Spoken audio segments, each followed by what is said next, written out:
The issue is that we've been brainwashed to believe that there is an exemption from morality when it comes to government and its agents, that somehow they can be delegated or granted the right to perform actions onto others that we as individuals would have no right to perform onto anyone else.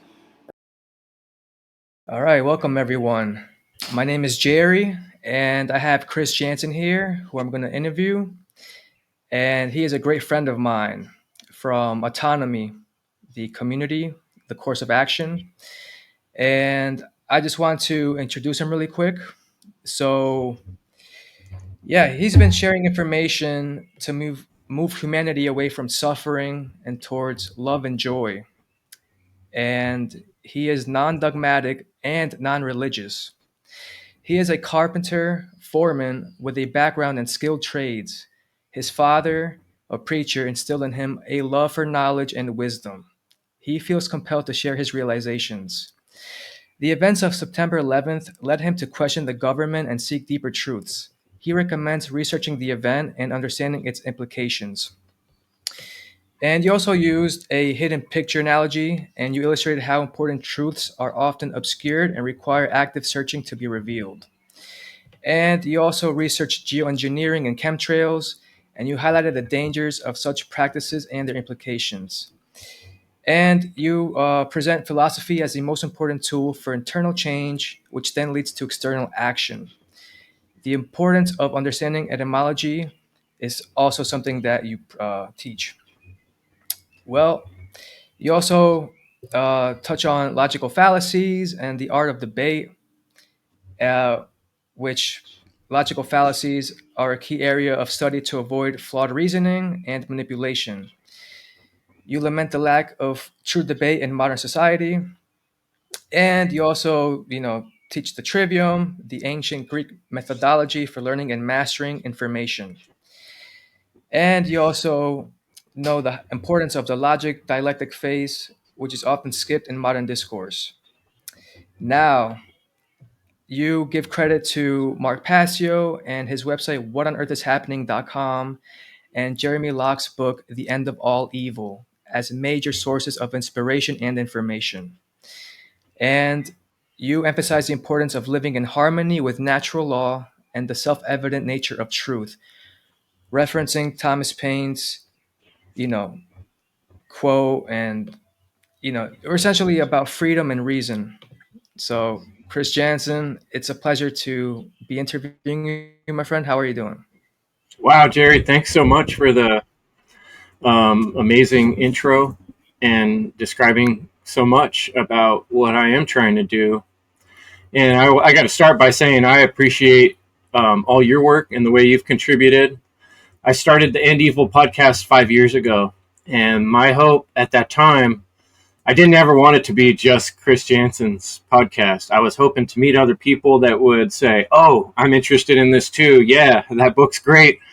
And I would say, "Come on, let's work on it together." And Jerry's one of those people that answered that call, and we formed the One Great Work Warriors. And One Great Work Warriors has a permanent place in the End Evil podcast. Once a month, we're putting out an episode with these six gentlemen we meet together. And, Jerry's been there ever since the beginning. And somewhere along the way, he started helping me behind the scenes on the podcast with uploads to all the platforms. And Jerry has been keeping an organized chart, and so I can access and see when our shows go up, and when Jerry gets them loaded on YouTube and Odyssey and all the places we put them. And he's been doing that just because he cares for like well over a year. How long has it been, Jerry? I'm not even sure. I know it's more than a year you've been doing that work for me. For us, I keep trying to remember, it's not just for me, it's for everyone who listens to the show, Yeah, you reached the goal of what is it? 100,000 downloads now. Is that correct? Right. When you look on my website on the audio downloads, and that has surpassed 100,000. If people are watching, I sure could use more subscribers on YouTube and shares. If people share the show, then more people can receive it. The other exciting thing is just recently I got in touch with Brendan. We did a cool episode. Brendan Vernon on it. He does positive type of hypnotism, teaching people to work on their own consciousness. And he helped me get lots of copies of the book, The End of All Evil, which previously you'd look up on Amazon and like one copy's like $1,000 or $2,000. That's how out of print and how hard to find these were. So I'm pretty excited to have them here, and also on the endevil.life website. You know, if you click on store, you can find that. And I got these stickers too. I got some new ones in that I want to show you at some point here, but I don't want to leave the screen too long. But anyway, yeah, I'm trying to provide people with resources because, you know, you put the presentations out, you put the episodes out, and, you know, the numbers are growing, but ever so slowly. And we need a lot of people to get involved with reprioritizing from an internal point of view what's really important in life. And so I think that's a great place to start, is just asking that question, what's most important? And if we're not asking that question, what are we doing? You know, why aren't we asking that question? Right? So, yeah. No, that's a great point, because there's this thing where if you ask people, maybe family members or friends, hey, what are the top three most important things to you, that the truth really is not going to be brought up. And that's a shame, honestly. But Right. you mentioned that, you created the One Great Work Warriors, which I'm a part of. We've been meeting for a while now, and you've been doing this for a while as well. So I know I touched on, points here and there of your background, but I think like 9/11 like made you like realize, like, yeah, a building just collapsing on its, like, from a plane crashing into it. Like, you started asking questions, which is really the key here, is how we learn and, discern truth from fiction. And you also recently created or I think you put out a call to action for people interested in truth to kind of have the and evil connect. Can you, I, share a little bit about that? yeah, I've been encouraging this idea. It's kind of how it is how we got the One Great Work Warrior started. And I feel like I have a natural inclination in my being, as I've learned to know myself, to facilitate. I don't really see myself so much as a leader as much as a facilitator. Everybody around me has knowledge and skills and abilities in their being, and I'm just trying to encourage those skills to come out and conjoin with each other's skills, because I know how amazing um, humans can create fantastic things when we combine forces, you know?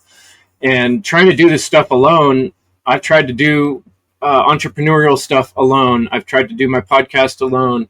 You're wearing all these hats. You're the engineer, you're the captain, you're the crew, you're the pawn, you're the knight, you're the bishop. You're trying to hold every piece on the board and every position on the boat, whatever allegory we want to use here. It's hard. But if we start working together, we can accomplish amazing things. And so another thing we haven't talked about yet is Funnel, Freedom Under Natural Law Conference. That grew up way back from 2020 when I first started my podcast. I also formed a group, and it wasn't me that formed it. There was a group that was being already kind of happening that I joined.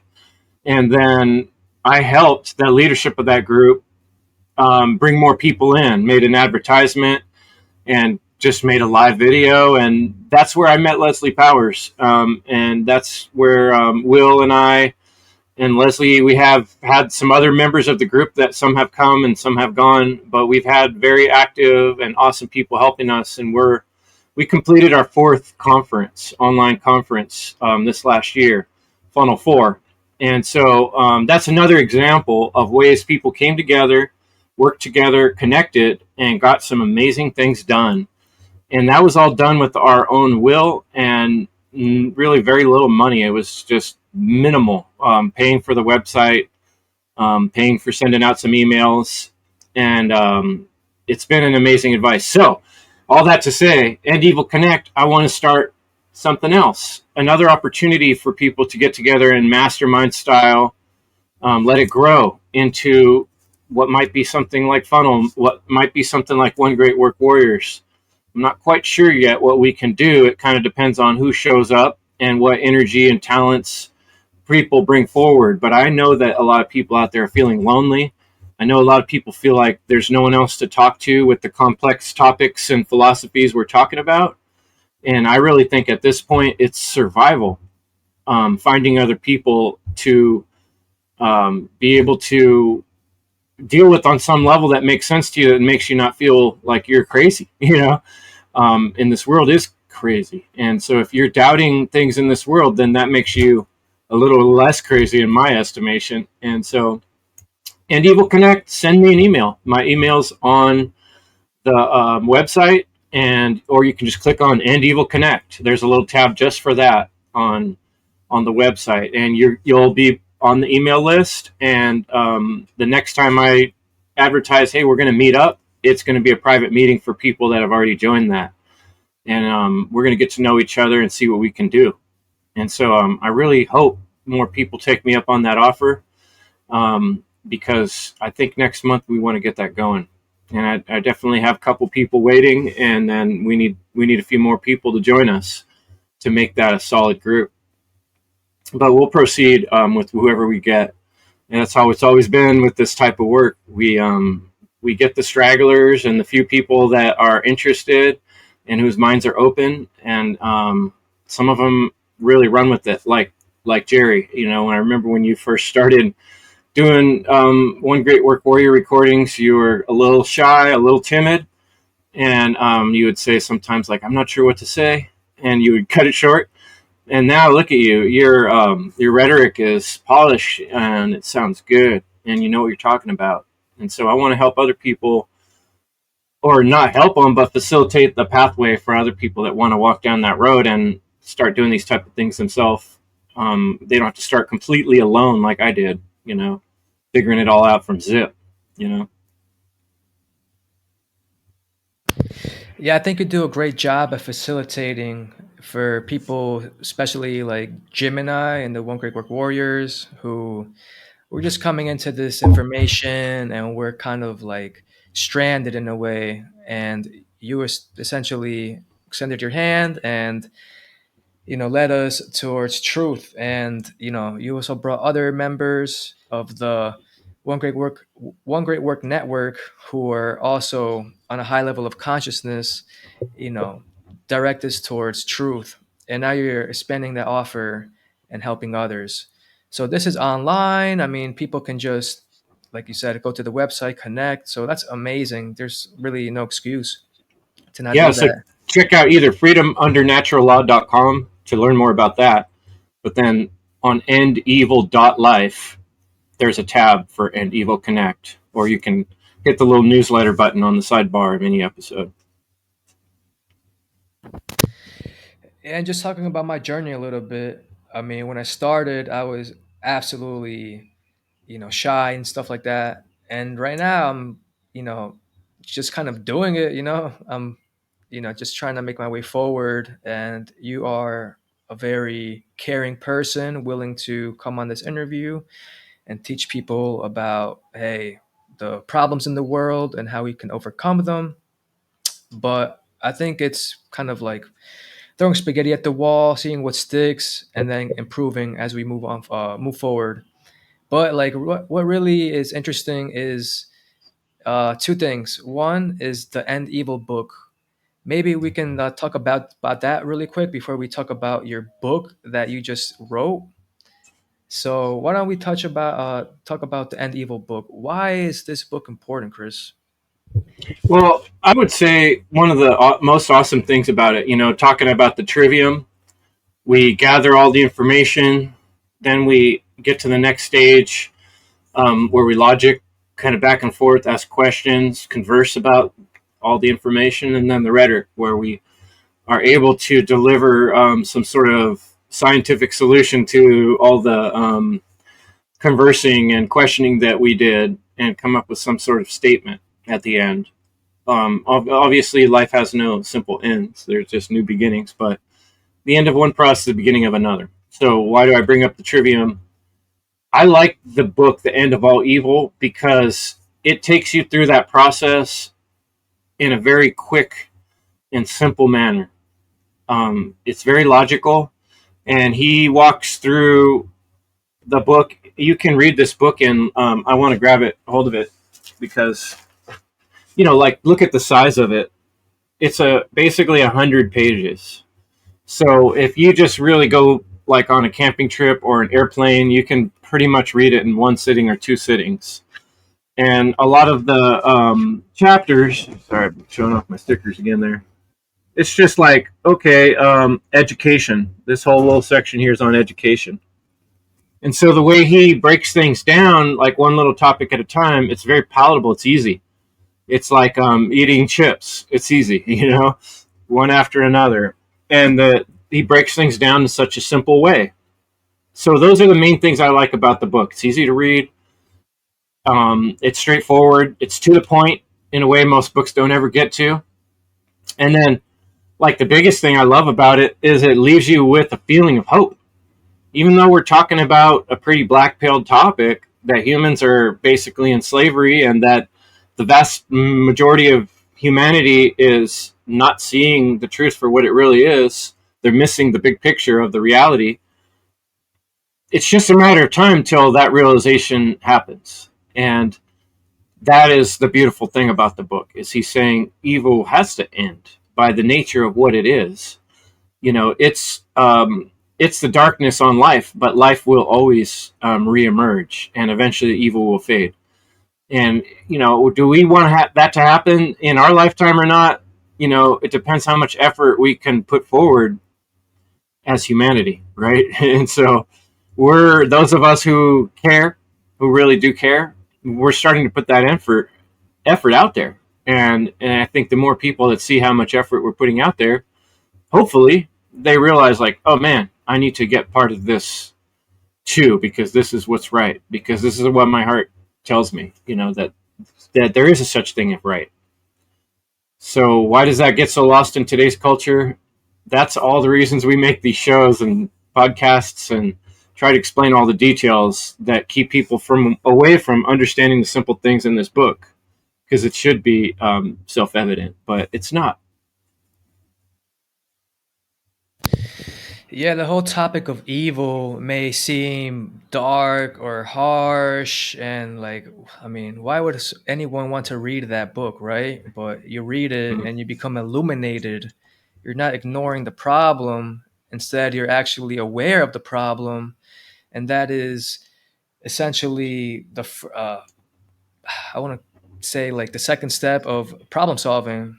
Like, first, you have to not be in denial. So in a way, it's like the first problem, because you have to be aware of it. But I think this book does a great job of that. And I haven't finished reading it, to be honest, but I will finish reading it. And I say this just to say that there's this metaphor of, the one great work, which is essentially you want to reach the peak of the mountain.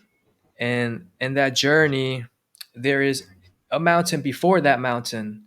And some people who are on top at the peak of the first mountain think they know everything there is to know. But actually, then they drop down like a roller coaster. So the gist is, don't set up your camp and think, oh, yeah, this is as far as I have to go. No, keep going. So I will finish that book. And like you said, that the end of the book is a hopeful, it brings a positive like solution. So Chris, I just want to move into your book now that you just wrote. So can you tell us a little bit about that? Yeah, I mean, geez, this is a bucket list lifetime thing. I've always wanted to write a book, and what I've always really wanted to write a book. I have some ideas for fiction books too, and I've worked on a couple of them actually. One of them's really far along, but my heart has really always wanted to write a book, kind of like The End of All Evil, where it really takes my whole philosophy that I've put together in my head through my whole lifetime, and just explain it to someone, like as if I'm trying to pass my most important knowledge to the next generation. to my 20-year-old self, who's out there somewhere. If you could tell him everything you could tell him, what would it be? And that's what I packed into this book. I wanted to inspire a person. I wanted it to motivate a person. I wanted it to have the possibility for someone to change their life. Now, I can't promise you that if you read this book, it'll change your life. I mean, any more than any moment changes your life. But I know it changed mine in writing it, because every time I look over it and read through the chapters, I have this intense feeling. And the whole process of putting these words down on paper and reading them and having my friends read them and rewriting them just has brought me to a whole another level of understanding the things I thought I already knew. There's nothing like teaching something to learn it yourself. And I knew that would happen to me if I stuck with it and I got this book done. And so I knew I could call it the book that changed my life as long as I finished it, because then I would go through that experience. And I'm still going through it. Now is a very exciting time for me. I recently posted, I started posting on social media, letting all my friends, all the people that know me know, hey, this book's ready to be published. I'm getting the copies this month on the 20th, and I put it on the website that people could pre-order and get a signed copy. And I've already had quite a few people take me up on that. In fact, I had to order a second set of books with some slightly updated. I saw a few little mistakes here and there that I fixed, made a newer version just last week. And now those, the new stack is on the way to my house.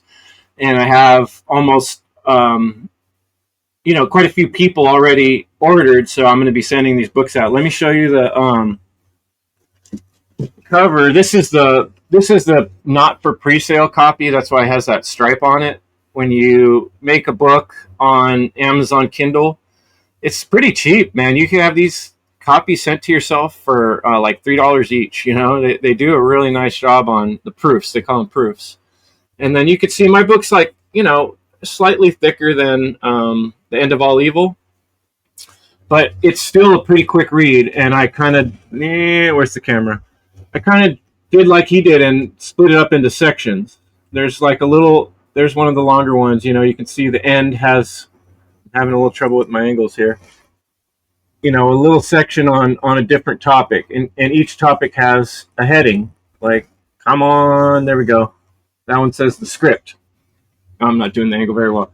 Yeah, I need a donation. Anybody want to help out the End Evil podcast? I got the sorriest camera. I've been needing to replace that webcam for a minute.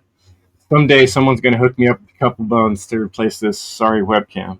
But yeah, I'm very excited. Or maybe I'll get enough sales from the book to do that. We'll see. And I really want to thank Will Keller. Will Keller wrote the foreword. And the foreword's called The Renaissance Man. And Will did an excellent job on that. And you can check out Will and I. We've done a couple episodes about the Renaissance, and that means the rebirth.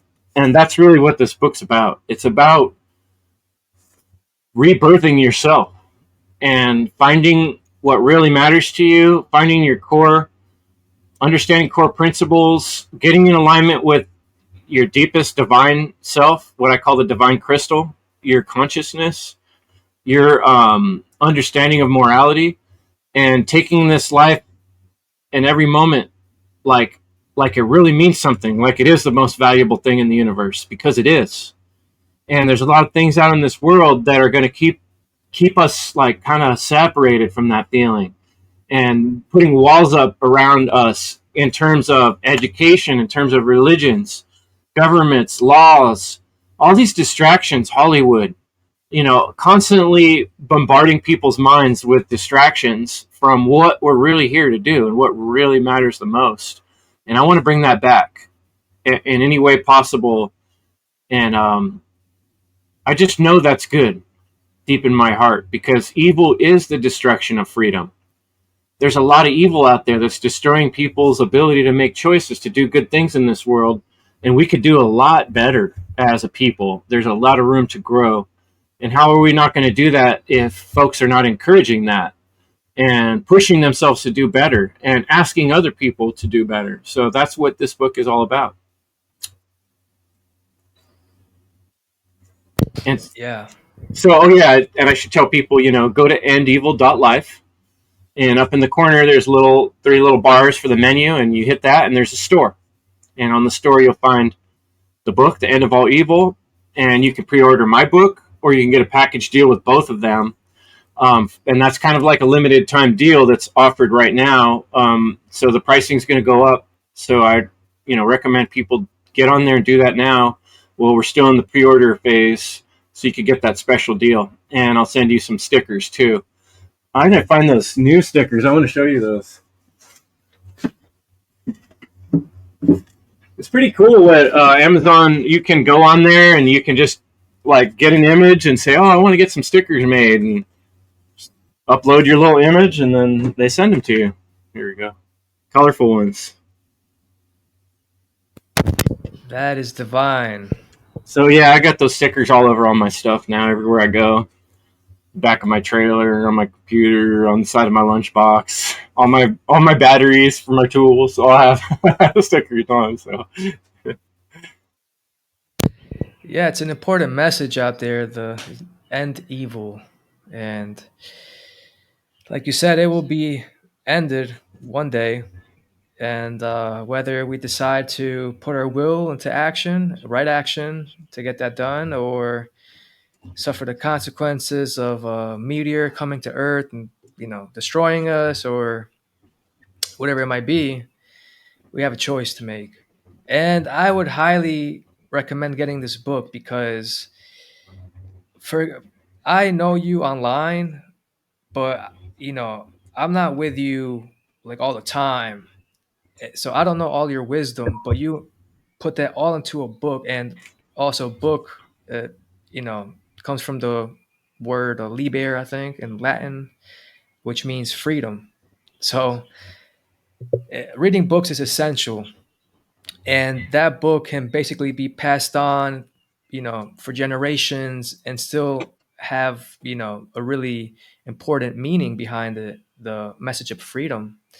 So I know that you already put out some videos talking about chapters in the book. You talked about synchronicity. What was it called? Synchronicity. the Like you went, Tesseract, yeah, the Tesseract. You talked about the battlefield, Battlefield of Emotions. Yep, and I mean, that video, the battlefield, the background was very beautiful. But Big Shasta. yeah, I I really liked just how you even share those chapters, right? Just to kind of what the appetite, and what it takes like 3 days, you said, by reading the book in the morning. It's not a long read, you said. So, but yeah, I plan on buying this book, man. Getting the stickers, sharing it with people, and so right now you have the promotion, right? It's you get the book you wrote with the end evil. You can get that for a discount. That's correct. If you get both of them, there's a package deal. And either way, I'm going to send you some stickers. So, and so this, you're ordering just directly from me. I'm getting these author copies from Amazon. They're supposed to show up here in 9 days. I'm on the 9-day countdown today, and then I'm just going to be sending them out to everyone as soon as they get here. That's going to be an exciting day for me. I'll take some pictures and send everybody their tracking number so they know it's in the mail. And then I'll keep selling the books on my website after that point. And then on August 1st, it goes live on Amazon. And, I kind of went back and forth with even selling this book on Amazon. But in the end, I've decided that the hope really is that this gets distributed as much as possible. And what's the best way to do that is to make it easy for people to get it. And I think this my book or The End of All Evil are the type of books that you can hand to someone and be like, hey, check this out. That a lot of times what I've noticed is you'll get into conversations with various people, and it's kind of surprising. Some random person you meet will have some advanced knowledge compared to what you might expect. And that's a good time to hand them a card, to hand them a website, to hand them a book, and be like, I really like what you just said. See what you think about this. And it offers people a way to reflect on their own time. There's not that pressure. When you're having a conversation and you're trying to explain to someone, anarchy means no rulers. It doesn't mean chaos. And they're like, that's, that you start getting emotions. And in the moment, it's really hard to receive certain statements people might make.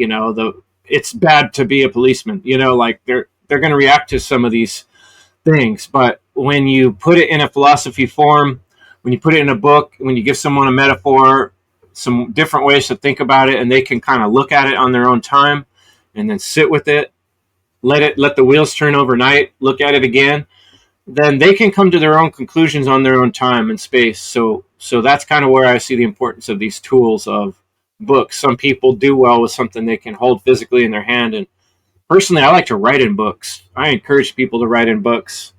I mean, get my book and write all over it and, mark the pages and underline and then give it to someone, and be like, read this if you want. So that was my hope. That's my hope what happens. So That's very special because if you highlight the words and maybe make some side notes, you're adding more value to the book. So right. I love that when I'm reading a book and I find something someone else marked up. I'm like, oh, I see what you like there. yeah, it's very interesting just seeing people who have read it before. It's almost like teamwork in a way. It's like, yeah, how can we make this information really like memorable in a way? And yeah, I just think what you're doing, Chris, is very memorable, man. You took the time to write a book. You're putting out a podcast weekly. You've been doing that for I don't know how long. But I did have this question. I mean, you said that, well, first of all, you titled the book that changed my life. And you said, yeah, as long as I finish it, then that's what it is. And I know you're still making adjustments to it. So it's not like, I think you're like refining it still.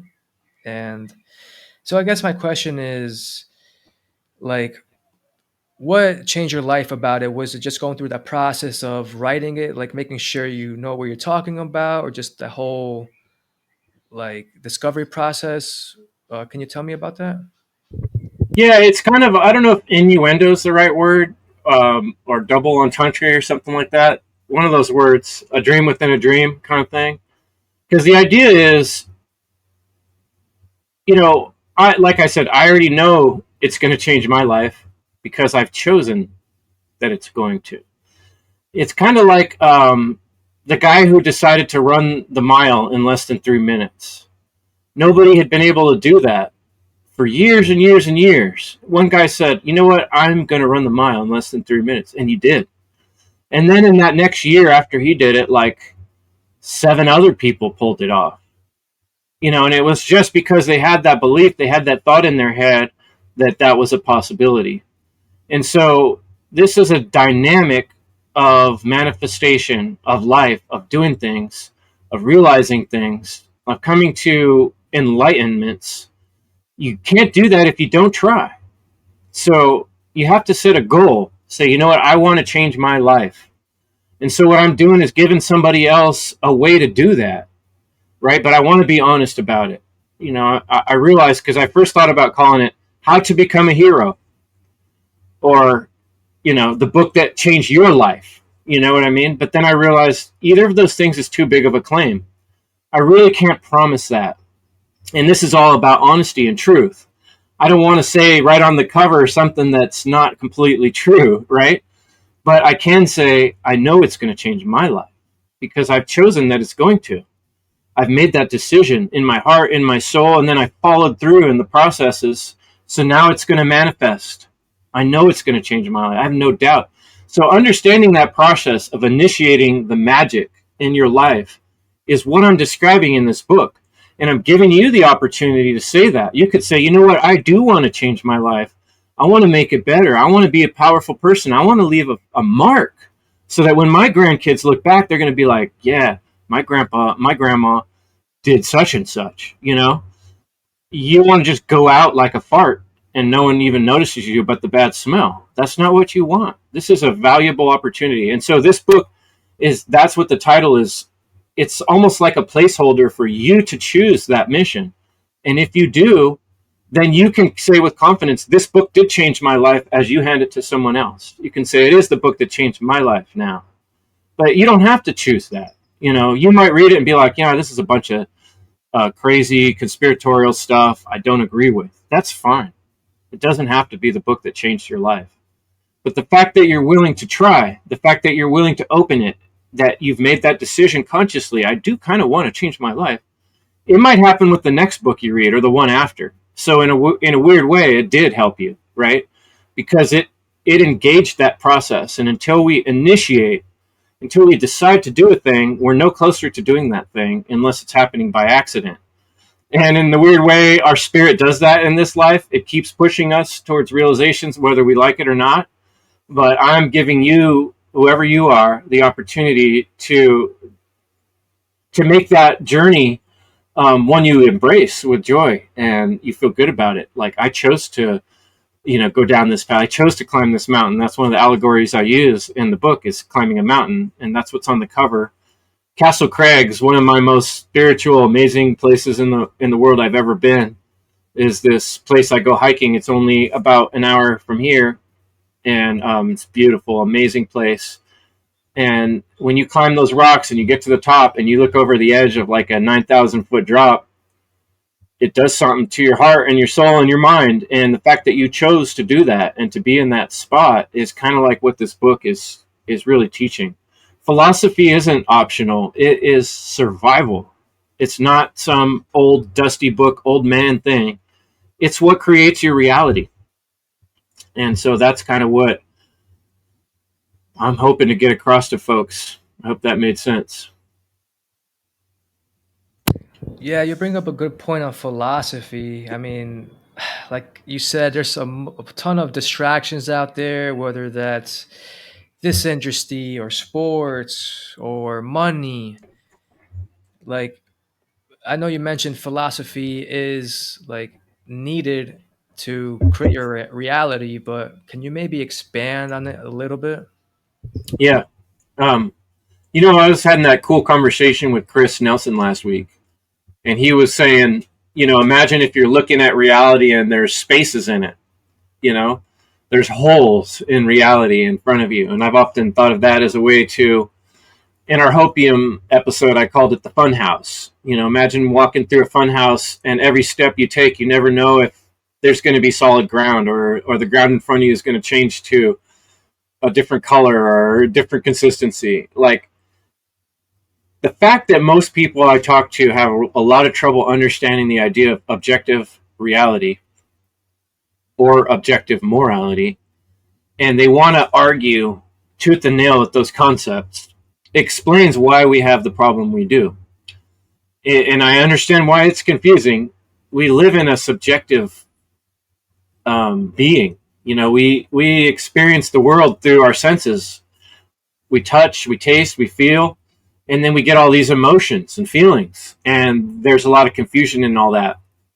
And so in today's world, where there's so much different manipulation out there, and there's so many belief systems that have been recycled through time and used to get people to do certain things, we really have to find some safe anchor in this world, to a way to discern the difference between right and wrong, a way to see when things have gone too far to one side, when our boat's losing water and we're sinking, in terms of our life and our being. How do we know these things? How do we get to the bottom of these things? Well, you go on the internet and ask any question, and you're going to find a bunch of different answers that are going to disagree with each other, right? And so I'm really trying to offer people tools that they can use themselves and ask themselves, does this tool work? Does this tool fit? Because when you can decide something for yourself and you don't need someone else to tell you, boy, it's like the difference of teaching someone, catching someone a fish or teaching someone how to fish so they can catch their own fish. And that's really what we're lacking in the authoritarian-based world. Authoritarian-based world says follow instructions, stand in line. From the time you're born, you're getting hit with stand in line. Don't talk when I say don't talk. Did you ask to go to the bathroom? I didn't see your pass. Here's what God is. God is this thing in this book, and here's what Jesus is, and here's what Matthew, every religion's going to come and tell you what you should think. Here's a dogmatic way to think about it. Here's a way to simplify things. And then government, police, military, they're going to do the same thing. Stand over here. Here's the freedom zone. You're only allowed to say freedom things in this zone. They're going to always fall for instructions to just like a robot, instruct and follow the rules. But what I'm encouraging people is to think for yourself and to rediscover who are you. The oldest wisdom in the world is to know thyself. And so I guess I kind of lost track of your question, to be honest, Jerry. I just started yakking. What did you ask me? Yeah, so the importance of philosophy, you were saying that, if there's holes in our reality, and like you talked about the fun house, it's just like we have to cover the holes, right? I mean, we can't be sinking out here. Yeah, I guess I was getting back to the idea of objective morality. We can talk about things. We can agree on things. Otherwise, we wouldn't have communication. We can make connections with people. We can confer with people. We can consolidate information. We can. There's a word I love to use: collaborate. I love the word collaborate. Inside of our own self, there's the two parts of ourself that we need to learn to integrate, right? And so, I guess really concentrating on the idea of objective reality and objective morality are kind of a hard exercise, but it is something that we have the capability to do. It's an advanced skill to kind of look at things from a bigger point of view and see the big picture of things and realize that there is a consistency, there is a consistent nature to reality. And science wouldn't work if nature didn't always respond in the way that it does. Thermodynamics would not work if nature didn't always respond with the same principles. And when we come to recognize that morality and what we do, how we treat one another, is the exact same thing as any kind of science or math you could imagine. You do one thing, you get a certain result. And when we make that comparison and understand that spirituality, morality is as real as a rock flying at your face in the material world, then we begin to understand that every little thing we do matters, and everybody around us do matters, and it's going to affect all of us and the outcome of our next days and our grandkids and their grandkids. So let's take it more seriously and let's recognize what's going on. Yeah, so the book you wrote, the book that changed my life, can be that book to help someone or start questioning things, basically. Is that right? Yeah, I put a lot of questions in the book. There's probably as many question sentences as there are period ending. A lot of it is asking you, well, what are you going to do with that information? What do you think about that? You see that as being true? I'm bringing up ideas and concepts, and I'm saying, here's what I see, And so I really encourage people to think about things on their own. If you read my book and you disagree with it, hit me up, send me an email, get on the podcast. Let's talk about it. I'm curious where people disagree. And actually, I was thinking I could do something special for this show, Jerry. I want to put out a special invite. If anybody happens to be listening to this particular episode with Jerry and you want to get a free copy of my book, I will send you a free copy if you take the time to clip out me and Jerry talking or some part of this interview and share the link on social media somewhere else. If you share, something about this book and about this interview with your friends on social media and send me a picture or an image or some proof that you've done that you've helped spread this to other people, I will give one person who does that a free book. And so that's a little contest I'll put out. If anyone actually took the time to watch this show this far in and they're willing to take the time and share this with people, with their followers, and send me something that shows they did that, I will send that person a free book. And as thanks for watching this video, and thanks for checking out your content as well. That's very gracious of you, Chris. I think that's a great offer. So people, please take him up on his offer. Let's get the word out on his book, share it, promote it. This is valuable information that has to get out. And from Chris Jantzen, very reputable person, fighting for freedom. I mean, you just mentioned you put question marks in the book, so it's not dogmatic. It's making you question things for yourself, come to your own conclusions. But you and I have come to the conclusions that yes, objective reality exists, and objective morality is as real as a rock flying in your face. So, yeah, Chris, I think this has been a great interview so far. I did want to ask you really quick as well, like, you plan on hopping on interviews, promoting the book, which is, doing the great work and stuff like that. So I'm looking forward to seeing those interviews. And yeah, I think that episode you did with Chris Nelson last week is a must watch. It's called the Epistemologistician, I think. And Epistemologistician. None of us ever said it right in the whole interview. I made up a word. Epistemologician. There it is. Absolutely. Very important knowledge right there. And yeah, we need people helping out clipping videos, right? I mean, Yeah. like you said, wearing all these hats is, can be daunting. So, Yeah, and there's a wealth. Part of the reason we did the Freedom Under Natural Law conferences was, to bring together other people, and so we could have different points of view. And we always have tried in those conferences to try to get some female voices and some male voices, some real experienced presenters, and then a couple presenters who are like brand new at presenting. And it's just really beautiful to have that tapestry of different minds and points of view, all kind of centered around natural law, truth, freedom, and yet all these kind of nuanced points of view on how to go about teaching that and how to go about learning that through art, through music, through scientific study of history, and what other people have done, through philosophy, all these different ways people have tried. And so there's hours and hours of great information either on the One Great Work Network or on the freedomundernaturallaw.com, or any of these people that are involved with these things. And you can go in, find little 2-minute clips, put them on social media, share them. If you're not ready to create your own content, or you don't feel ready to put out that type of rhetoric, why not take some time and share other people's, or find a way to contribute to their podcasts, like Nate Kapp and Cubbyhole, Brandon Martin and his seedtruth.com, Will Keller, willkeller.com, Leslie Powers, and she has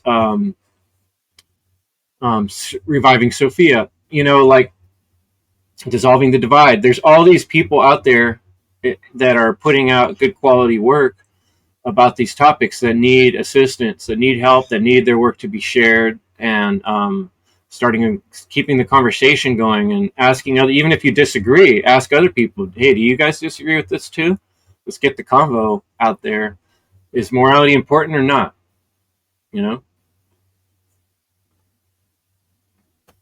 excellent, Chris. Well, just to kind of bring this interview to a close, what future plans do you have? Man, I got so many plans, Jerry. It's hard to I've been actually the last couple of days feeling like, man, all right, I got the book pretty much done. Now what? Now which one? I have an idea for a game, a natural law game, and that I really want to work on. I have a little movie I started making. I think I showed you Agortho Part 1. I need to finish that. I got a science fiction book I got a presentation I want to create. But I think honestly, what I'm most excited about right now is starting to get more into self-defense, actual, practical, physical self-defense, and also mental and spiritual self-defense. And I think that's the direction I'm going to go next with my content.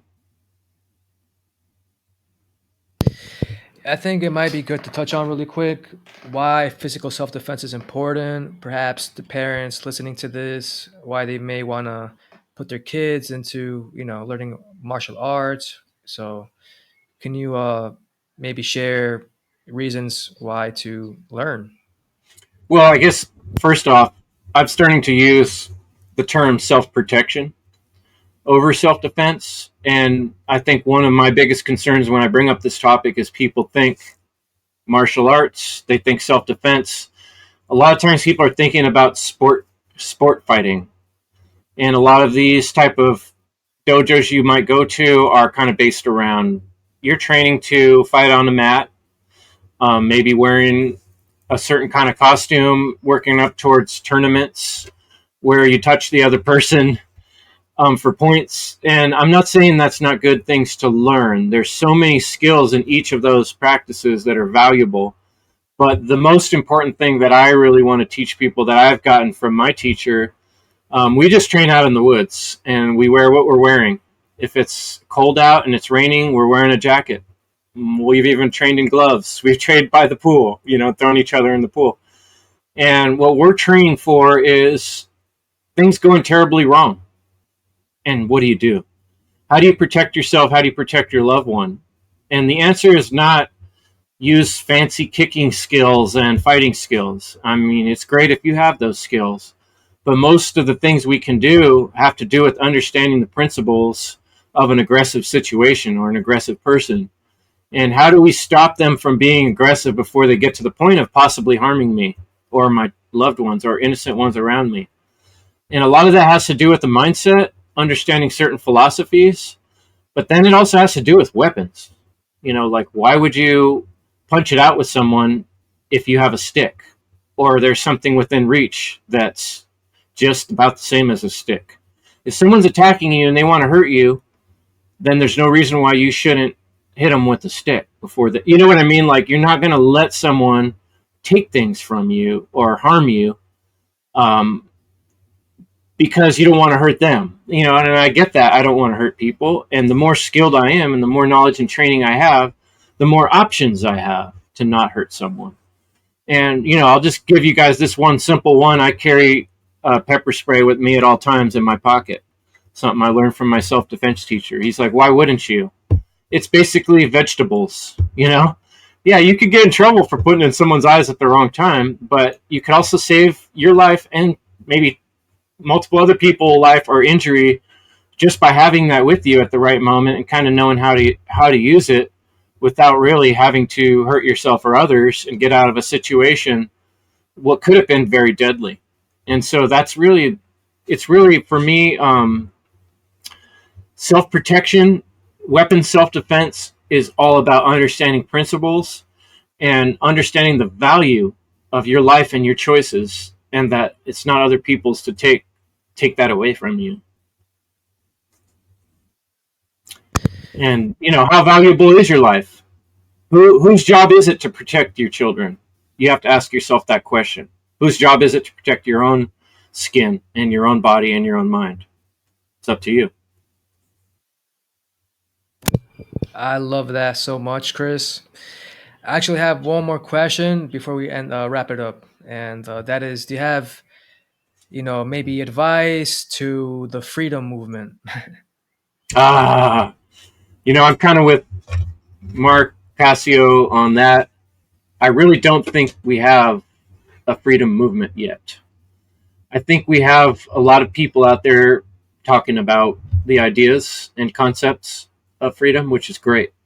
And I do think there are more people that are in the possibility place of kind of opening their mind because of realizations. But in order to have a movement, we have to all be on the same page, right? A movement is something happening, something changing, something going in a direction like a river. And right now we have a bunch of argumentation people are not on the same page. Objective morality is not across the board accepted at freedom events. You have a lot of people that think we're going to get from here to a world of freedom using crypto coins or by planting more, permaculture type homesteading, and those are all great things, but they don't get us to the core principles of understanding morality, of understanding the difference between right and wrong. And that's not at the beginning of all the presentations you see at the freedom festivals. And there's a lot of good things floating around. I want to go more to these events. I really do.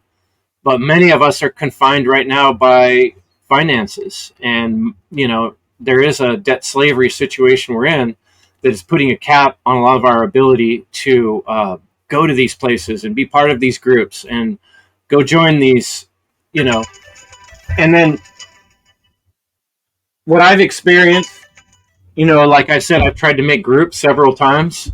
What I've experienced is everybody, including myself, is emotionally traumatized, and we all have issues, shadow issues that we're trying to work through.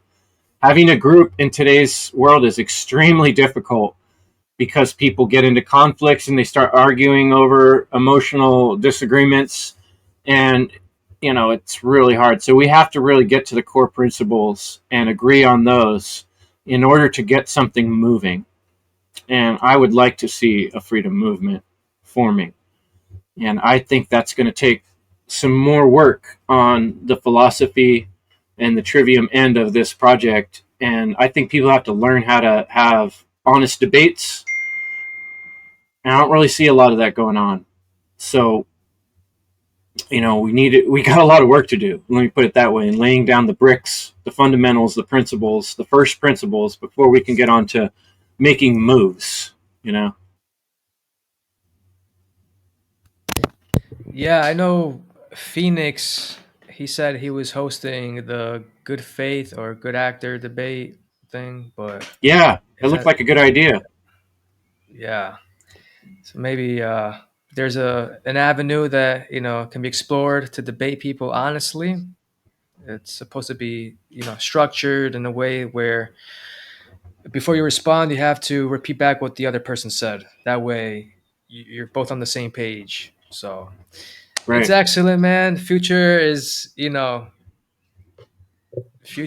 looking interesting. The future's so dark, I got to take off my shades. Yeah. Absolutely. But, it gives me a lot of joy to be what I feel like making choices on the right side of the future, And I'm not perfect. I make mistakes still. I do not put myself in, I'm not telling people be like me, but I am telling people make the types of choices that I'm making. Encourage yourself to aim in that direction. Be inspired, be motivated. And if you're not motivated and if you're not inspired, what the hell are you doing? That's not bringing that about in your life. And why not? What do you got to change?